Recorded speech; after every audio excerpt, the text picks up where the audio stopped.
भारत ने पाकिस्तान पर बहुत ही सटीक हवाई हमला किया। हमारी वायुसेना ने बहुत ही सटीक तरीके से ऑपरेशन सिंदूर को अंजाम दिया, जो कि भारत के लिए गर्व की बात है। और अब टकराव काफी गंभीर है। लेकिन अब इसी बीच रूस ने एक ऐसी चेतावनी दे दी जो भारत के लिए बहुत ही गंभीर चिंता का विषय बन सकता है।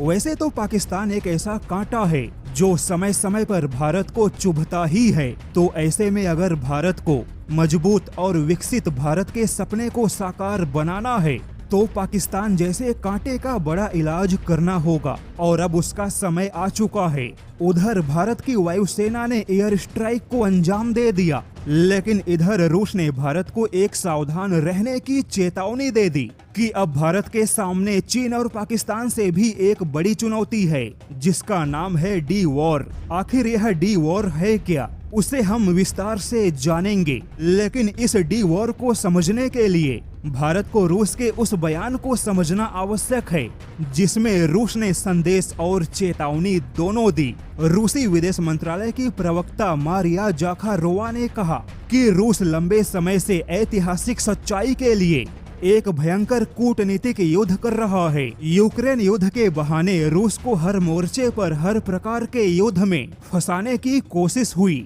और बात केवल आज की नहीं बल्कि हमेशा से सोवियत संघ के समय से ही रूस को कमजोर बनाने का प्रयास किया गया।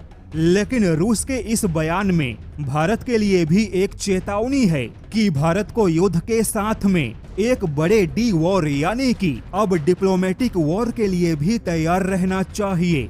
और भारत के लिए डिप्लोमेटिक वॉर की शुरुआत हो चुकी है, क्योंकि मुस्लिम देशों के सबसे बड़े संगठन OIC ने भारत को चेतावनी दे दी। OIC ने भारत पर ही आरोप लगा दिया कि भारत की वजह से दक्षिण एशिया का माहौल खराब हुआ। और अब पाकिस्तान पर हुए अटैक के बाद में OIC के कुछ कट्टरवादी मुस्लिम देश इकट्ठा होकर भारत के खिलाफ एक प्रकार के डिप्लोमेटिक युद्ध की शुरुआत करेंगे, यानी कि कूटनीतिक मोर्चे पर भारत को फंसाने का काम करेंगे। हालांकि इस्लामिक देशों के संगठन OIC की ना कोई हैसियत है ना कोई प्रभाव है, क्योंकि यह सारे 57 देश होकर भी इजराइल के हमले से गाजा को नहीं बचा सके। 57 देश होकर भी किसी की हिम्मत नहीं थी कि गाजा को बचाने के लिए इजराइल से पंगा ले सके। OIC केवल एक झुंड है जो बंद कमरे में चिल्लाता है। हालांकि रूस के रक्षा जानकारों का मानना है कि भारत को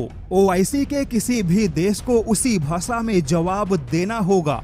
अब यहाँ से पाकिस्तान के साथ हुए किसी भी युद्ध में भारत को अपने कूटनीतिक हथियार को भी तैयार करना होगा, जैसे कि खाद्य सामग्री और अनाज भारत का एक बड़ा हथियार है। वहीं वीटो पावर रखने वाला चीन भारत के लिए अब यूनाइटेड नेशन में एक बड़ा चैलेंज होगा, जो वीटो पावर का इस्तेमाल करके बार बार पाकिस्तान को बचाने का काम करेगा।